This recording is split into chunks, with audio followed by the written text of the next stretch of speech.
لە بەرنامەی تەکسی سیاسی میوانداری کەساتیە سیاسیەکان دەکەین و لەگەڵیاندا لەناو تەکسیدا باس و خواسی گەرمی پرسەکانی ڕۆژ دەکەین لەگەڵماندا بوو.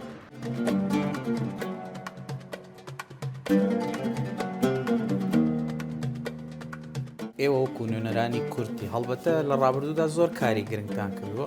قەزا و ناحیە گوند بەو بودجەیە دەتوانێت و خزمەت دوام بکەیت. ئەوانەی کە ماڵ و مڵکیان حەجز کرابوو کاتی لە هەیە داوە مولکیە ئیمە زۆرمان کارمان کرد. مبادرە ڕێیادە ئەهدافی چییە، ئامانجی چییە؟